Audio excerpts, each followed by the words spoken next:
On this episode of Bougie Barbecue with Bridgie, I'm going to show you how to make the easiest, low-maintenance, beginner-friendly Dino Beef Ribs that are not only going to come out delicious, but extremely juicy, fall-off-the-bone goodness. Let's do it!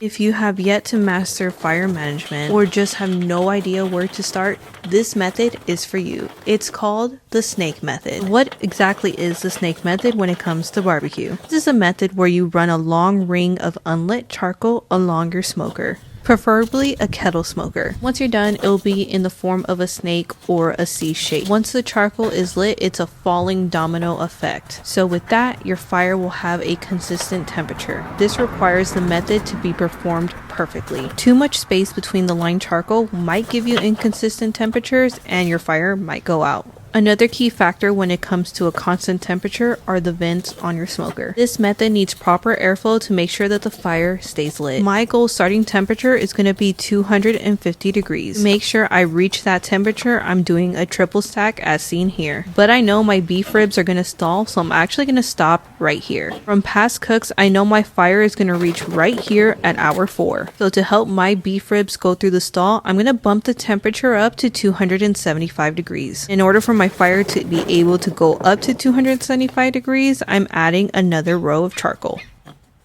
Now one more step to our snake method. It's time to add some wood because we all know to get that real smoke flavor, we're going to need some wood. Today I'm using Oklahoma Joe's hickory wood chunks. I'm going to align them from smallest to greatest. Remember, we want a consistent temperature of 250 degrees to 275 degrees. Now that we're done adding wood, it's time to light our fire. Properly started, you're going to add a couple of pre-lit charcoals right at the beginning of your ring. Adjust as needed and allow your fire to breathe with the lid open. As our fire is doing its thing, we can go ahead and prep our ribs. Here I have a beautiful rack of prime dino ribs, and I'm just going to give y'all a quick look of the marbling. It's honestly beautiful and I can't wait to throw it on the smoker. I'm a sucker for smoked beef ribs, but my only pet peeve with this specific cut is the silver skin. But before I touch on that subject, if you want the fall off the bone experience, I recommend scoring the membrane. Do not remove it or it will completely fall off the bone during the cook.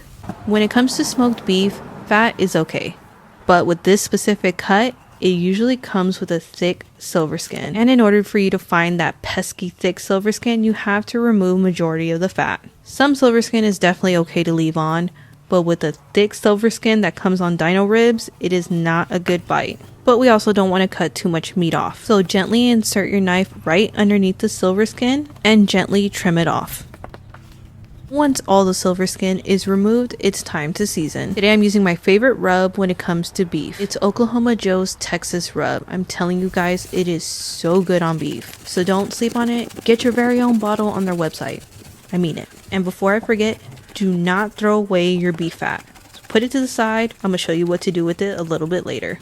Also, make sure you lather that seasoning on. These beef ribs can handle it, don't worry. And as always, do not rub your seasonings in, we pat them in. Our ribs are officially good to go and my fire is lit, so it's time to throw them on the smoker. Let's do it. We're going to turn all that beef fat into beef tallow, so you will need a cast iron pan. Place it close to the fire and add your fat. And that's it. Super easy and a lot cheaper than buying a jar of it. Now it's time to add our ribs. You can't tell me those don't look pretty already. Now how you place your ribs is extremely important. You're going to place the thickest side of the rib facing the fire. Don't worry if it's hovering over your snake method. We're going to adjust them a little later on into the cook. And that's it, our ribs are ready to go. I told y'all, super easy, low maintenance cook. We're going low and slow at 250 degrees for 4 hours. Don't forget to open the bottom vent and adjust the chimney once you reach 250 degrees. Okay guys, I'm officially 4 hours in. Didn't I tell y'all that the fire was going to be at this point of the snake method 4 hours in? I was right on the money. With some heat resistant gloves, I'm going to carefully remove the rendered fat. And now it's time to move our ribs. You always want the thickest part facing the fire. So you want to carefully and safely move your ribs. Before I close the lid, I'm going to moisten up my bark. It's looking a little dry. My spritz mixture is super simple, a 1-to-1 ratio of water to that W sauce. If you don't have a spray bottle or don't like spritzing, you can also mop or even add a water pan in between your snake method. As long as that bark is moist, that's all that matters. I'm gonna wrap this up and close the lid because I don't want to lose too much heat. I'm gonna let the snake method do its thing and check in on it in a couple hours. Alright guys, it's been a long cook, but we're officially 7.5 hours in. It's officially time to probe. This is just my recommendation whether you are a pro or you're just getting started. Don't focus on the numbers. Listen to your meat. These ribs feel pretty good, but they're not as tender as I want them to be. And as you can see, they are probing at 193. My meat is literally probe tender. That means no resistance is usually when I pull off to rest. So I let them cook for another 30 minutes and I'm telling you guys, it was 100% worth it. Is 8 hours a long time to cook? Absolutely, but this charcoal did all the work for me. My meat looks and feels so beautiful. Let's talk about how to properly rest our beef ribs. Adding that rendered fat, aka beef tallow, back onto my ribs. I recommend using Oklahoma Joe's peach butcher paper versus foil, and here's why. Foil, even when resting, is gonna steam your meat and you're gonna lose majority of your bark. Butcher paper is gonna allow your meat to breathe and rest properly, giving it time to redistribute all the juices throughout the meat, which is what we want. Now let's talk about rest time. I recommend allowing it to rest for at least 1 hour or until it drops to an internal temp of 150 degrees. Once your ribs are properly rested, it's time for the best part. It's time to slice into them.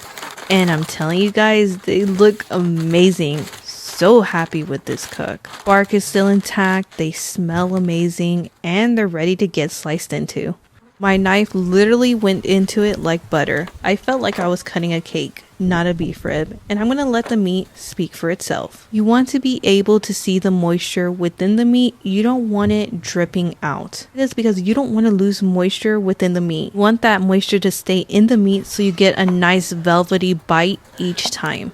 But I do want to show y'all exactly how juicy these ribs are, so I will sacrifice one rib. But the second I started slicing into this part of the rack, I literally felt the meat coming off the bones, which I knew was bound to happen because I scored the membrane, but that's okay. Now I'm just going to apply some light pressure so you can see exactly how juicy these ribs are. Well, that pretty much wraps up this video. If you have any questions, leave them down below. Don't forget to like and subscribe and save this recipe so you can make your very own fall off the bone ribs. Till next time guys, enjoy.